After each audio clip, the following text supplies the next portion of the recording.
नमस्कार दोस्तों, सबसे पहले तो मैं हेल्प करने के लिए सौरभ सर का धन्यवाद करना चाहूँगा। जी हाँ दोस्तों, जब मैं ड्राइंग कर रहा था, एक वॉल पर काम कर रहा था इस पर, तो इतने में ही सौरभ सर आए और सौरभ सर ने कहा कि सर मैं कुछ हेल्प करूँ? मेरा भी मन कर रहा है कुछ पेंटिंग करने का। तो मैंने कहा सर आप एक काम करो, इस वॉल का बेस लेयर कंप्लीट कर दो आप।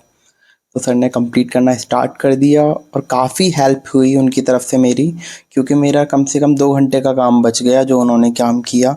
उसके बाद फिर सर तो छुट्टी पर चले गए, मुझे तो पेंटिंग मेरी पूरी करनी थी। जब मैं आया वापस स्कूल में तो मैंने अपना काम कंप्लीट किया और इस तरीके से करके आपको दिखाना चाहूँगा किस तरीके से मैंने वर्क को कंप्लीट किया। तो चलिए देखते रहिए मेरे साथ। और अगर आपने अब तक सब्सक्राइब नहीं किया मेरे यूट्यूब चैनल को तो सब्सक्राइब कर लीजिए और फेसबुक और इंस्टाग्राम पर भी मुझे फॉलो कर लीजिएगा पारस मनी आर्ट के नाम से, ताकि आने वाली ऐसे ही और वीडियोस आपको मिलती रहें। और पुरानी वीडियोस भी देखिएगा, काफ़ी मेहनत की है, काफ़ी कुछ दिखाया है मैंने। और मेरा ये चैनल सिर्फ पेंटिंग को प्रमोट नहीं करता, मैं बस ये चाहता हूँ कि हर बच्चे के अंदर जो कलाएँ हैं वो भी बाहर निकल कर के आए। और क्या कहते हैं ना कि आर्ट में क्या है या कुछ नहीं है। देखिए, कला जस्ट लाइक अ मदर और education just like a father. मैं हमेशा कहता हूँ जीवन में अब अगर एक का महत्व है तो दूसरे का भी है। ये सोच करके अगर आप किसी कार्य को करेंगे तो आपको हमेशा सफलता मिलेगी। अगर आप नेगेटिविटी अपने माइंड में फीड करेंगे तो सच में आप वहीं की वहीं रुक कर रह जाएंगे और किसी की बातों में आकर के अपने सपनों को पूरा नहीं कर पाएंगे। खुद पर फोकस करो और अपने सपनों की तरफ बढ़ते जाओ। देख लेना एक ना एक दिन तो आपको वो अचीवमेंट्स ज़रूर मिलेंगे जो आप चाहते हैं। और खुद से मेहनत करेंगे और उसमें एफर्ट अगर आप अपनी मेहनत के साथ में अगर आप लगाएंगे तो आपको भी खुद पर गर्व महसूस होगा। लगेगा कि हाँ आपने कुछ पाया है, खोया कुछ नहीं है। क्योंकि खोते भी हैं कुछ चीज़ें तो पाते भी हैं। तो प्लीज़ मैं बस यही कहना चाहूँगा। बाकी आपको कैसी लगी मेरी पेंटिंग बताइएगा ज़रूर कमेंट बॉक्स में। और आने वाली वीडियोस के लिए भी इंस्टाग्राम पर फॉलो ज़रूर करना, क्योंकि वहाँ पर मैं अक्सर एक्टिव रहता हूँ। यूट्यूब पर तो कम इस समय वीडियो डाल पा रहा हूँ, लॉन्ग वीडियो शॉर्ट्स तो मैं डाल रहा हूँ क्योंकि वर्कलोड बहुत है मेरे सर पर।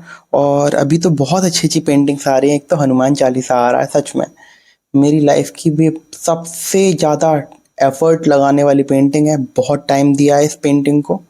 बहुत जल्द आप सबके सामने होगी, क्योंकि लगभग काम कंप्लीट हो चुका है। बस फाइनल टचिंग कंप्लीट होते ही आपके सामने वो पेंटिंग होगी। तो चलिए, और देखिए एक और चीज़ मैं बताऊं, जब मैं इस पेंटिंग को बना रहा था ना, अभी आप ध्यान से देखिएगा, मैं थोड़ा स्लोमो करूंगा इस वीडियो को, ध्यान से आप देख सकते हैं किस तरीके से करके। देखो अभी बी आई है ये, जी हाँ मधुमक्खी, इसने इधर से तो ये गई, हम मैंने इस पर ध्यान नहीं दिया। वीडियो में तो देख पा रहा हूँ मैं इसे किस तरीके से ये आई और इसने मेरे हाथ पर डंक मार दिया सच में।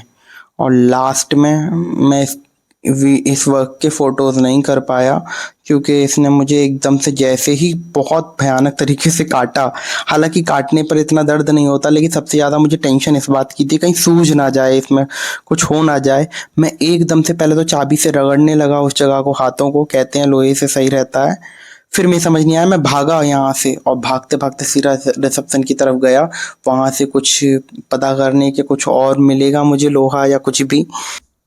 फिर दीदी ने मुझे चाबी दी जब मैं रिसेप्शन पहुंचा, लेकिन चाबी भी मेरे पास थी, मैंने भी उससे ही पहले घिसा था।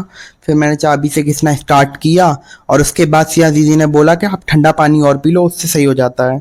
मुझे डर ये था कि कहीं सूजन ना आ जाए हाथों पे, जैसे बी काट लेती है तो पता चलता है कि ऐसा हो जाता है। तो मैंने क्या काम किया, जल्दी ठंडा पानी पिया, लेकिन फिर भी मुझे सब्र नहीं था। मुझे क्या लगा, टेंशन थी बहुत ज़्यादा, पहली बार काटा था। और फिर मैं गया मेडिकल स्टोर, वहाँ से मैंने टैबलेट्स ली और गोली खाई। उसके बाद मैं बस डॉक्टर ने बोला ठीक है। मैंने कहा जल्दी इंस्टेंट असर हो कुछ भी है। मैंने उनसे इंजेक्शन भी लगवा लिया, मैंने कहा जल्दी मेरी बॉडी पर कुछ ना हो। तो फिर बस यही है, बाकी यही सफ़र था।